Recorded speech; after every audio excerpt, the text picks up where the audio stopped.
counseling session. I know you counseled before and you talked. All right, go. Hi, Letitia. How are you today? I'm well. I'm well. Well, I see we're starting to finally cool off down here on this Mississippi Gulf Coast. You enjoyed this autumn breeze we had this morning? Yes, it was nice. It was really nice. Yes. Well, just following up with you. I know we've met and talked a little bit before, and I just kind of want to piggyback a little bit about our last assignment. You want to discuss with me, and further, you had started discussing with me about forgiveness and some things you had going on. You were doing some research with your church group, and you were saying y'all would get more into the forgiveness of how people have hurt you, or things you need to forgive people for that have happened with transgressions in the past, or maybe, I know you said specifically on the job, some things had happened. So just tell me a little bit about the past 2 weeks, what you've been, how you've been handling the forgiveness situation.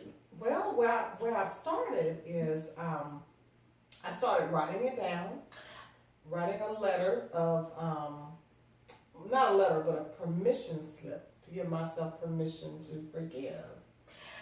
Wow, that's interesting. So how did we come up with this whole scenario of writing the permission slip, and how did you come up with it, and how does it work for you? Can you tell a release when you do this, or what have you? Tell me a little bit more about it. Well, That's I'll interesting. tell you what, it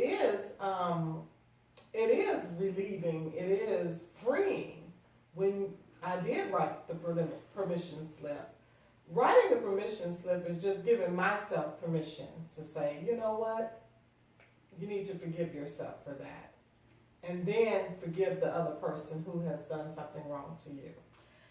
So what are some things you feel like you have forgiven yourself for?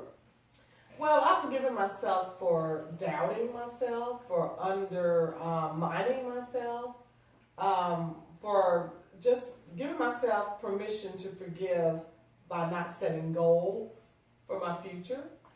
So what are some things you felt like you had doubt about within yourself? Well, the things that I had doubt about, is that I felt like I couldn't do anything or go further in things in my life. For example, goal setting. I doubted it. I'll say, you know what, go for that. Go for that degree.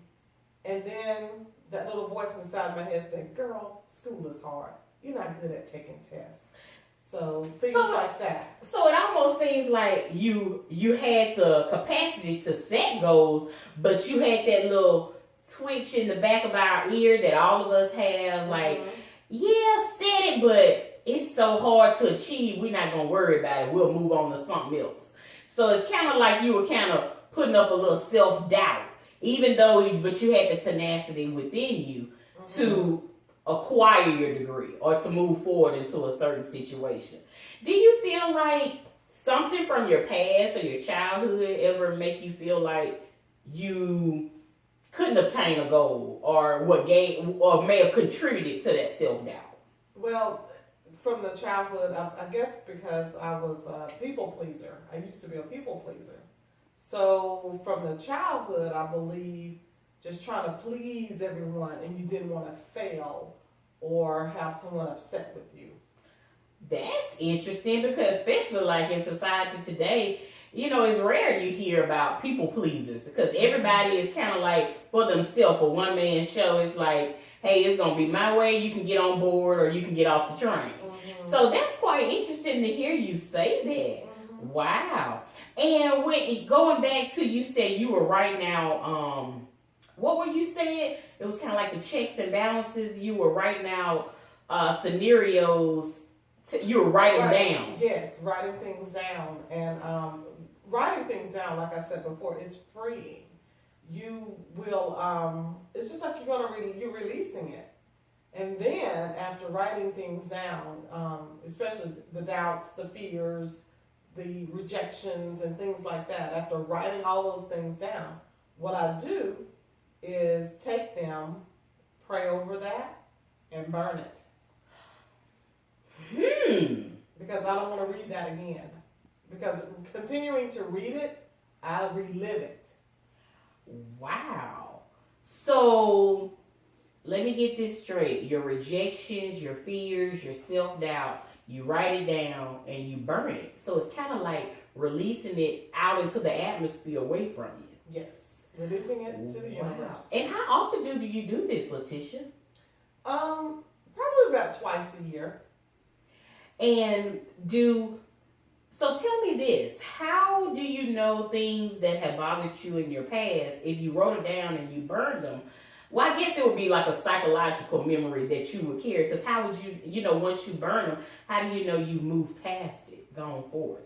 Well, I've made up in my mind. It's really the beautiful thing, we have the power to choose. Oh. We have the power to choose. And that's one thing, we do have dominion to choose and to name things. So once you call it out and once you give it a name, that's what you're doing when you're writing it down, and then you burn it. Oh, wow. So after that, you're done. I'm done. I'm done with it. You're done with it. And can you tell it helps with the healing process of things you've gone through and what have you? Well, that's an awesome way of dealing with forgiveness.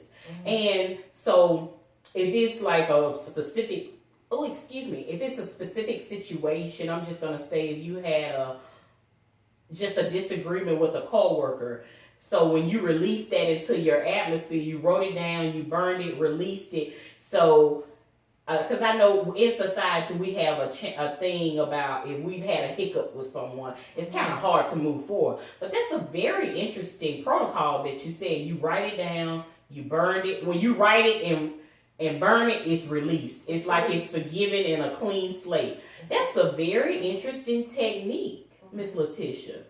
And so tell me, moving forward, what are some of the goals or some things you would like me to set the tone for our counseling situation? Since it almost seems like you pretty much have this forgiveness that you came in the door telling me about, Christy, I had a hard time just kind of getting past certain things. But it seemed like you hammered this assignment down these past 2 weeks since I last saw you. Yes. Well, I started reading. I read more. I'm reading more. That's our fundamentals. Reading, educating our mind, just opening up to different experiences. And nothing's wrong with trying things that'll help us to be better individuals. And so I'm always encouraging about that. That's great. And it seems like self-identity with you, with this forgiveness, would just kind of hit dead on the money market. Yes. So that is really, really great. Yes. Well, how have you tried? I know you said you were in your church group and this came up as well. Have you tried applying the principles that you're talking to me about? Have you shared those with the other ladies that's in your group?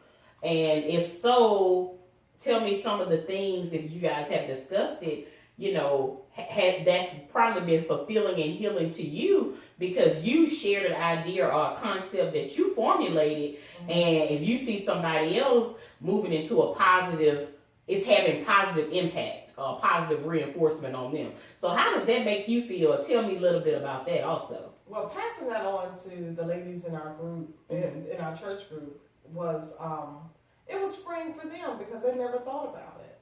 So it was giving them another way to release and to forgive and to move past what was holding them back.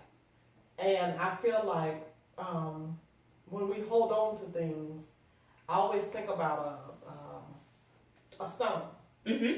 And if you have that stone and you put it and it is here in your heart, and tissue and everything has grown around it, well, you still have that stone. Even though you can put makeup on, you can dress the finest, that stone is still in your heart. But until you start releasing things, until you start healing yourself, until you start just emptying yourself of you and filling yourself with the power greater than you, I feel that stone will gradually release, and then it'll disperse out into the atmosphere. That's powerful. That's almost like the concept you hear people say, when you're peeling the layers of an onion. Yes. You know, you start and you open, it blossoms, and the deeper you get to the core, the harder it is. But I thank you very much for coming in today, Miss Letitia, and I look forward to spending more time with you, okay? Okay. All righty. Thank you. Thank you.